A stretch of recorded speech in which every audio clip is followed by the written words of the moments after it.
Bienvenue à les Affaires Brassicoles, votre balado sur l'entrepreneuriat brassicole du Québec, avec Leonardo Calcagno de Baron Mag. Bonjour tout le monde et bienvenue à l'Affaires des terroirs de les Affaires Brassicoles. J'espère que vous allez bien. Comme vous savez, Baron Mag, on aime ça, savoir qu'est-ce qui se passe à travers la boisson dans différents sujets, pas seulement de la bière ou du vin ou tout ça. On aime ça beaucoup le café, nous autres, grands amateurs de café, de latte plutôt, quotidien. Bien sûr, avec ce podcast, c'est commandité par PivoHub, c'est notre nouveau partenaire. Tout ce qui est rapport avec plus qui est dehors de la bière, toute la boisson. Puis nous, ce qu'on voulait faire avec PivoHub, bien sûr, c'est comprendre un petit peu qu'est-ce qui se passe dans l'industrie agroalimentaire du Québec. Et bien sûr, dans la mise en place aussi du data qui va avec ça, le travail en arrière de comment PivoHub peut travailler avec les compagnies. Puis, de plus en plus, vous allez voir, comme vous avez déjà 2-3 podcasts qui apparaissent de plus en plus par semaine, vous allez voir qu'est-ce qui se passe avec la gang de PivoHub. Puis, bien sûr, Baron Mag. On va faire de plus en plus d'entrevues là-dessus. Puis, on a bien hâte de découvrir de plus qu'est-ce qui se passe au Québec de cachet et de beau. Puis, si vous avez des questions, leonardo@baronmag.com. Et bien sûr, abonnez-vous à notre infolette de Les Affaires Brassicoles Pro. Et bien sûr, on s'en vient avec une infolette dans pas long d'agriculture, de bouffe pour le mois de janvier. On travaille là-dessus, commandité par le PivoHub. Puis bien sûr, si vous avez des questions, envoyez-moi un courriel, infolette, puis plein de choses comme ça. Aujourd'hui, j'ai découvert tranquillement, comme toujours dans mes recherches, un café qui est à Sutton. Peut-être qu'il y a du monde qui le connaît, il y a du monde qui m'ont dit qu'ils le connaissaient déjà. C'est la gang je vais le prononcer bien leur nom, c'est Yamabiko, qui sont à Sutton. C'est bien sûr des roasters, puis bien sûr, ils font un café. Euh, Très beau. J'ai vu les photos, c'est impressionnant ce qu'ils font les autres. Le branding est vraiment beau au début, comme toujours, je pensais que ça venait d'ailleurs, mais non, ça vient d'ici.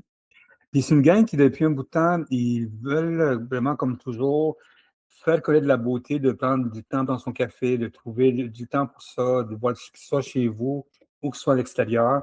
Le but de ça, c'est vraiment d'écouter du bon café pour que you enjoy au quotidien. Puis les cafés de spécialité, comme vous savez, Baron Mag, depuis un bout de temps, on va à les conférences, on suit beaucoup ça, on a fait beaucoup de podcasts là-dessus. Puis on a de plus en plus, on aimerait ça connaître un peu plus cette industrie-là, parce que c'est une industrie qui est très tu fais beaucoup de changements là-dedans. Tu sais, les prix sont en train de monter, un peu comme qu'est-ce qui se passe dans l'industrie brassicole. Il y a les loyers coûtent cher, de plus en plus des problèmes, des défis sur la main-d'œuvre, tout ça. Et souvent, les cafés spécialités travaillent beaucoup avec des brasseries pour faire des nouveaux brassins et tout ça. Puis, on est intéressé à connaître un petit peu qu'est-ce qui se passe dans de ça. L'entrevue est en anglais, bien, avec Chris, c'est en anglophone, puis on va faire l'entrevue avec lui en anglais. Et bien sûr, si vous avez des questions, contactez-nous. Hello, Chris. How are you? Good. How are you doing? Fine. Thank you very much for your time. Like I was telling at the beginning of your of the podcast in the intro, I thought you guys were from outside Quebec. When checking it out, you guys have an amazing branding, amazing, like a lot of things going on. It's beautiful what you guys do. Before going around, see what's happening, can you tell me about you and also Nahoko, I guess, is your partner? Yeah. Tell us how long it's been going on. Kind of like a pedigree of your company. Sure. Yeah, we started Yamabico actually kind of in early 2020. So about 5.5, almost 6 years ago now. Good. About myself, I mean, I'm the head roaster, so I don't do all the roasting anymore, but I was the one who sort of kicked off all the coffee roasting at Yamabico. Yeah. And my wife, Nahoko, she'd worked in coffee for a long time. She's an amazing barista, so she really runs the cafe part of the business. And so, yeah, we're husband and wife, and we started the company together, long time ago, sort of during the beginning of the pandemic. Okay, so you're another baby from the pandemic, pretty much. Like a lot of companies that I talked to a couple of years ago, they launched. So why you launched it during the pandemic? Was it like you guys were bored and you guys started the company, or it was really a love for the coffee? And you just said, well, let's do something beautiful out of it. Yeah, I mean, it's kind of both. Do you want me to give you the ahead, short, medium length version of it? Go ahead. We've been living in Vancouver before the pandemic, and my wife worked in coffee, and many of my good friends worked in the coffee industry. I was around it. I really fell in love with coffee. So we kind of had this dream for a long time that we would love to have a business, and coffee was something that was sort of interesting, but sort of a big pipe dream.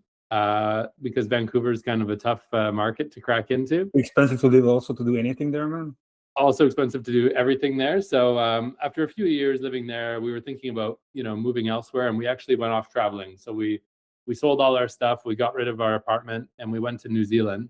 And we were just sort of living the beautiful van life in New Zealand when the pandemic happened.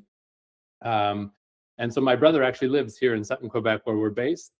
And so we sort of just ended up taking refuge at my brother's house during the pandemic, which we thought was going to be for a few weeks. And weeks turned into months, and neither of us were working, and we were bored, and we love coffee. And that's where the business was born.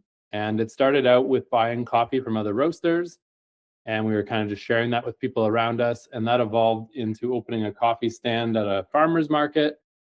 And around this time, I discovered the Canadian Roasting Society in Montreal. Yeah. And that's actually where I got my start roasting. So I was able to learn how to roast coffee there and sort of rent machines by the hour.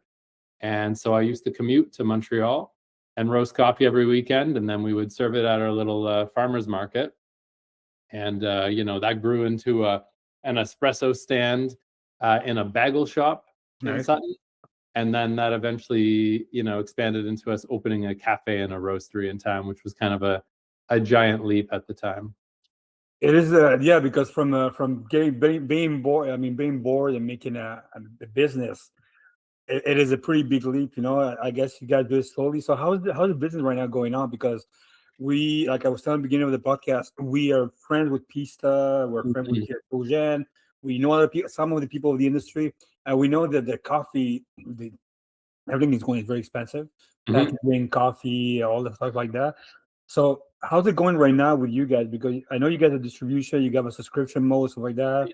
Yeah, crazy merchandise. But how's it going? All that stuff. How's it going right now? Like I said, prices went up pretty fast right now. Yeah, I mean, rising costs is definitely a huge thing to contend with. But business is going very well.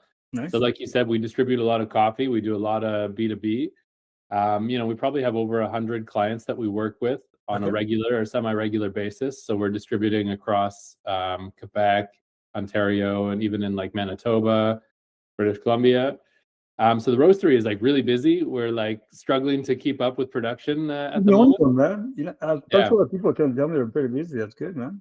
Yeah, especially right now before Christmas. We're kind of going like crazy, actually. So business is really good. I mean, luckily, we're sort of in the specialty end of coffee, and the price is rising for everybody. So we're committed to buying from like small farmers, really high quality coffee. As the price goes up, we have to increase our price as well.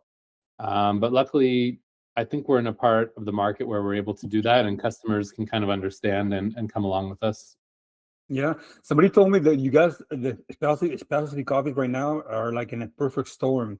Because people are used to buy expensive coffee from you guys already. And because even bad coffee is going up, people are saying, I'm gonna spend $2 more, I'm gonna get good coffee. Is it true?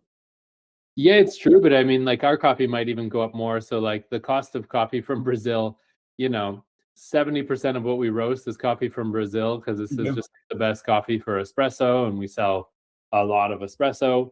That price is going way up, and I've yet to get the new shipment. So yeah, it's probably true though. I think you're right. I think people understand that quality coffee is worth a few extra dollars a bag. I compare it to craft beer myself. I could spend half the amount of money on beer, but I love craft beer, so I make the sacrifice. So for people who doesn't know your coffee, can you tell us what kind of roasting, what kind of coffee you guys are doing right now? Because I wish I could tell you I'm smarter than that for coffee. I know some coffee stuff. Whenever I get a question, I call Maxim from Pista, and he tells me more stuff like that.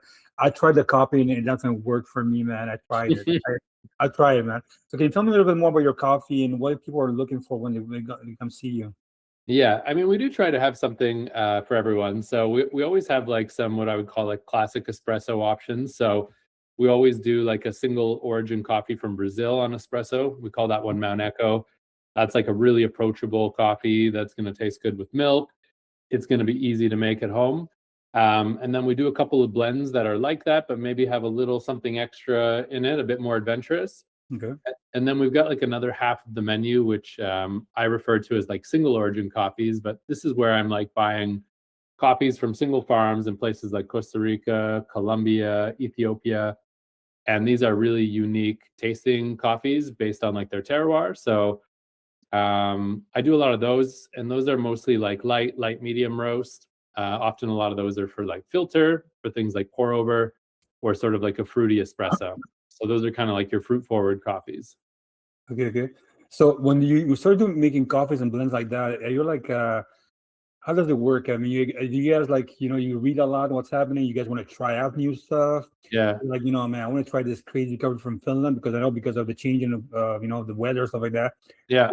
I got some coffee from Finland the other day, man. So that's kind of always weird. It's weird to get some coffee from there. And I know that Italy is doing more and more coffee inside there because of the weather, stuff like that. What kind of when you start doing new coffee or new product, how does it work? Yeah, it's a good question. I mean, I think I constantly need to be inspired because as soon as we're not like excited about the coffee we're doing, it's kind of, just a job at that point. Okay. So we travel a lot. And every time I travel, we go to like 20 cafes. I go visit every roastery I can. My wife Nahoko's from Tokyo. So we go visit there pretty often. And so we were just actually in Japan and in Australia last month, and totally different coffee styles in each country. And I get inspired by that, and I come home and then I'm like, okay, I want to try, something different. So Japan, I find they're really clean, tea-like, really bright, vibrant coffees at the moment. And Australia, I found that they kind of developed their coffees a bit more now, where they've got like really fruity coffees, but they're developed a bit more where they taste like really good on espresso. And they kind of have like evolved the way that they're roasting, which was really cool to see. So I'm kind of taking that, and now I'm experimenting with some of our coffee to see if I, can get a fruity coffee that's also more developed. And so I mean, it's just kind of a constant. We do this in Quebec too, like all the roasters in Montreal. As often as I can, I like drinking other people's coffee just to see like where do we fit in the mix. And we've got some great roasters in Montreal, so I'm a fan of a lot of other people's coffee as well. Does Quebec or Canada has a unique way to make their coffee? Does it signature there, or not yet? Or our coffee industry is very young still because of course Japan is crazy coffee. I'm a fan of Standard magazine, so I read it all the time I can, or Solo, and they always talk about crazy stuff. I used to live in Spain, so in Spain we have like very alcoholic coffee up there. Yeah. Caraquillo is big in Spain at 5 o'clock in the morning. But how is this like a signature for you here in Canada, or something you're not right now? I don't know if I could say there's a signature for all of Canada. I mean, there's trends and things that I see. I kind of lean towards coffee that do well on like pour over. I love V60, so I drink a lot of these coffee. But I don't know. I don't know that we've got a signature, but I did notice a difference between a lot of the stuff I tried in Australia and the stuff in Canada right now. And I would say maybe our coffee is a little bit brighter, a little more on the acidity side compared to Australia, because I think they drink a lot of espresso and milk drinks there. And so maybe there they tend to lean their roasting towards stuff that's going to cut through milk more. Okay. And you as a businessman, and how do you see the trends here in Canada right now or in Quebec? How people are drinking coffee? Are you seeing difference? I mean, besides people are buying more and more specialty coffee, do you see the trends changing a little bit more? People are more they know more about the coffee, because we know if you go to Verdun, man, and like I see every day pretty much a new coffee place opening up in Verdun. Mm-hmm. Pretty crazy. So yeah. How do you see the trends here on the business wise? I think it's growing like crazy. I think people are getting more and more educated. I think people are exposed to more types of coffee. And I think maybe if you go back in the past, it was maybe less approachable for everyone, like specialty coffee. Yeah. When we opened our business, we're in kind of a small town. We weren't sure if people would even like third wave coffee here.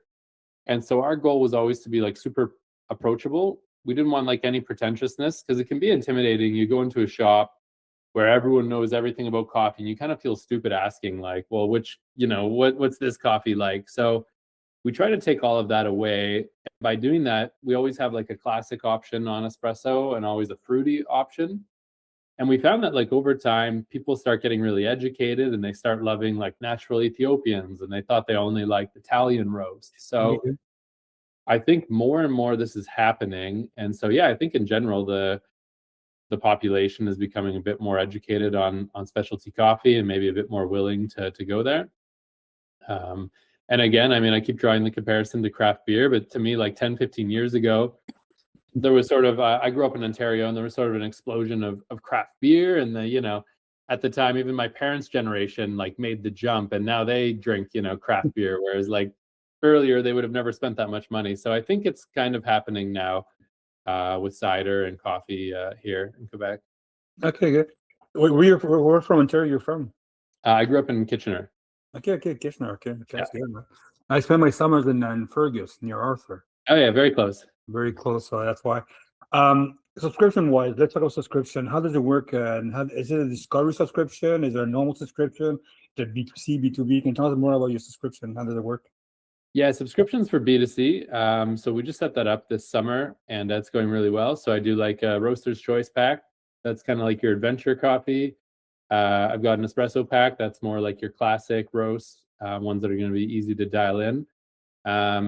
And then I think we've got like, bigger format, like some 2-1 kilo packs and stuff like that. So yeah, we try to have some options for everyone there. And the subscription model is going really well.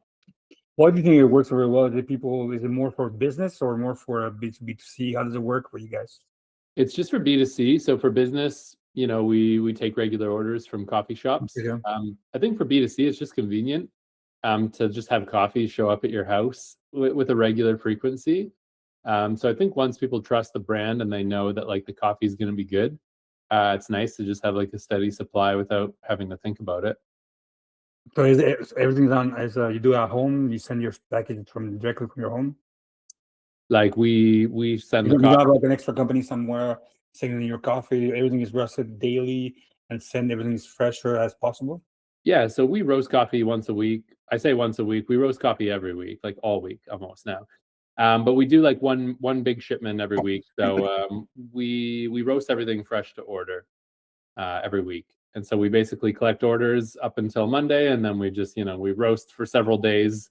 And by the end of the day, we've got a mountain of boxes, and it all ships out like on Thursdays. So if you've got a subscription, it's all freshly roasted.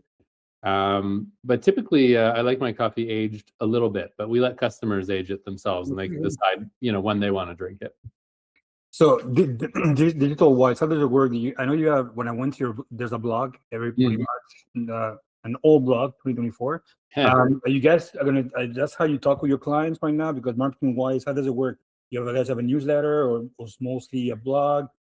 You guys take care, or you guys are like very hippie and like, we try to keep everything together, but we want to enjoy Sutton because it's beautiful and make our coffee. How does it work? Yeah, it's probably more like the second thing that you said there. We're a small team. We do as much as we can, but to be honest, there's a lot of demand already. So it's not as inspiring to, create as much content when you've already got lots of people already coming in. So we are a bit slack on it. Whenever I've got a free moment, I'm definitely up Mount Sutton, mountain biking, snowboarding, trail running. I had a feeling like that. I had a feeling, man, Sutton people, man, are very hippie, man. They like to do our stuff, and they like, it's beautiful outside, Can you tell me, how's decaf going on? Because, there's one of the things that we talk to a lot of people in the different industry, from breweries to wineries, stuff like that. And people want to be more healthy and stuff like that, for sure. Is decaf growing in your market right now? Decaf is strong. We've always had a good demand for it. I wouldn't say it's growing, but it's steady. So we always have like one really good decaf option. And we roast quite a bit of it, but it's definitely not the main thing.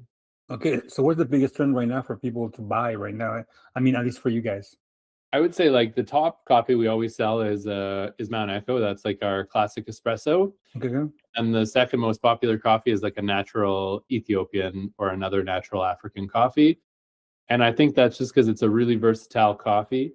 It's like really nice on espresso, even though it's fruity, or you can make it on a pour over. So we tend to sell a lot of that. So that's like Soleil d'Hiver right now is our sort of Ethiopian option. And, we can't keep that one on the shelves.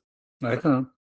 One of the questions, like I said, the first time I saw your company, I saw the newsletter. I saw the design. Yeah. The design, of course, very Asian, Japanese. I'm a fan of monochrome and standards, so Mhm. I know that look goes like that. Can you give us a little bit about the look behind it? What's the design? What's the everything? Who did it?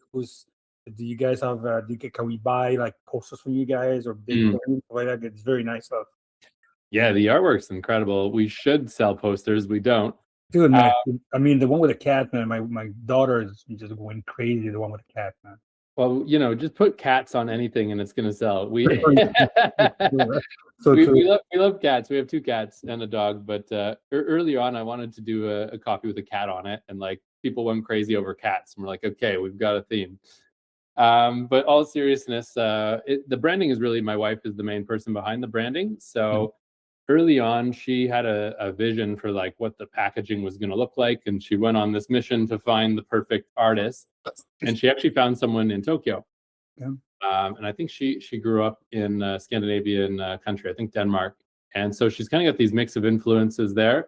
And she does like a lot of illustrations for like children's books and stuff. And so it was kind of this really unique cartoon style that we love. So we contacted her, and we've been working with her almost exclusively for like 5.5 years now. I had the chance to catch up with her in Tokyo just a couple weeks ago. And yeah, she's just a brilliant artist. So we often have like concepts. Some of them are pretty crazy and out there. And we'll just go to her with some concepts, and she does a couple mock-ups, and then we kind of tweak them from there. We invest a lot of money in artwork. I mean, you can imagine doing a unique artwork for each coffee does cost money, but I don't know, it just makes it so much more memorable. Like, we just love that you see this coffee, you drink it, it's this complete experience. And then like, it's just in your mind. Like, exactly, you walk into a store, you're like, that's the one. So I think that's important, not just for sales, but just like for the whole experience with our product. I don't know. It's just an opportunity to create some joy in your morning when you see that bag with the artwork. But yeah, that's all this artist Sari Minagawa. I think she's probably tagged on our Instagram. Amazing artist. But yeah, currently we're not selling any of the art, but maybe. I'm very surprised. I mean, I will buy the poster with somewhere with a cat on it, man. It's beautiful, beautiful art. Or the one Kickstarter, the one finding with a dog or a cat, man. It's a beautiful art. So tell me, what are the biggest problems right now you guys have, or we call them from friends défi? What are the biggest things happening for your market right now? I mean, besides the pricing of coffee, like I said, I know in the US the Brazilian coffee went down. That I know. We just I think a week ago we emailed people saying the coffee is changing. But like packaging is expensive, getting more and more expensive. And the gassing, I mean, tariffs, blah blah blah, all that stuff. But what's happening with you guys? So what is the trend of upcoming for your business? Like, what are the challenges that I'm experiencing at the moment in the business? Yeah. Honestly, logistics are one of the hardest things, just like getting coffee in and out of our space. So we moved into an old brewery, and it's not a huge location, so we can only store so much coffee. And so it's actually a real challenge for us to be able to move the coffee in and out with the volume that we're doing. Okay. So you want to buy a lot of this really good coffee, but if you can't keep it all in your warehouse, you have to pay someone else to store it, and it becomes kind of expensive. And shipping can be tricky if you're shipping hundreds of packages, just keeping track of all that. So I find the logistics part of it is tough, predicting how much of each coffee I'm going to need over the course of a year. I need to pre-book coffee sometimes 6 months out. So I would say forecasting is pretty tricky, especially if you're just trying to have like a hippie life in Sutton and you got to do all this planning and logistics. It's, it's a buzzkill. Yeah. So tell me, now in Quebec, I was telling you in the beginning in the podcast that there's more and more coffee places. I mean, if you go to Verdun, man, it's like, I think you walk around, it's like you're pretty much like in anywhere in Europe, man, there's coffee. Is the industry in Quebec strong enough to keep up the demand? And also, is there a need for the Quebec market and here for the industry to get together, maybe to start working together to make buys together? Start doing what are the biggest other challenges before that? I think there's lots of room to grow in the market still, to be honest. I do, because like every shop that I see that opens up that does that really nails the coffee and the customer service, they're really successful. I base this on, I lived in Melbourne and Vancouver, where there's like maybe twice as many shops, and like there's room for everyone. I think a coffee shop is like an opportunity for a community. So I think it's an amazing addition to any neighborhood. So I do think there's tons of growth in the industry. You know, specialty coffee is just a really small part of the pie, and I think it's starting to grow. So I think it would be great to see the specialty market take up more of the market share in general, because these are usually independent businesses. They're often buying from, like, you know, small farmers and stuff like that. So I think it's great to see more growth in that part of it. And do you think that the guys like you and the business like you should get together one day and maybe try to do something stronger to make? I mean, Mm, we have a yearly event for sure, but it's mm, that's everybody gets there. But do you think that you guys need more B2B, more stuff like that, more industry related content, and more industry like mm. in together? What do you guys need? I mean, It's, like, you know, it is pretty good. I don't know what it's like in other places. I've only had a coffee business in Quebec before, but I know a lot of roasters in Montreal, and everyone's great, man. Like, people share knowledge with each other. I met a lot of roasters, you know, through Canadian Roasting Society. So I would say in general, it's beneficial the more we can share with each other, like our challenges and how we're overcoming them. But I have to say that every coffee company I've reached out to has been pretty open to share information. So there is kind of a sense of like, hey, we're all in this the smaller industry together. So yeah, I mean, maybe more of that would be good.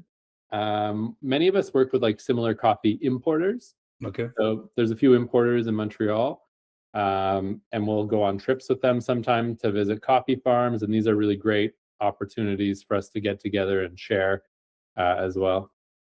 All right, excellent. Well, Chris, thank you for your time. I wish I had more. I have a couple of questions, but let's talk to you in a year or something like that. And I'll try to go to Sutton while you're doing some biking or something like that. I'll email you before that. Okay.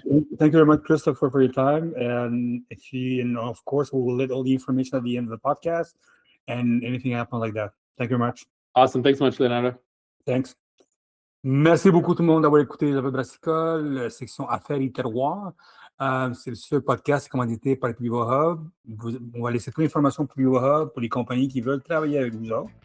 Bien sûr, Christopher Shinn est à Sutton. On laissera l'information. Si vous avez des questions concernant notre contenu qui s'en vient pour le mois de janvier dans notre verticale alimentaire, envoyez-nous un courriel à leonardo@baronmac.com. Il y a plein de choses qui s'en viennent, vous allez voir. On découvre de plus en plus de notre contenu, va grossir en plus. Bien sûr, abonnez-vous à notre infolette francophone et anglophone. De plus en plus en train de grandir. On en fait un pour le Québec anglais, pour l'Ontario, puis pour le Canada en soi. Merci beaucoup et à la prochaine.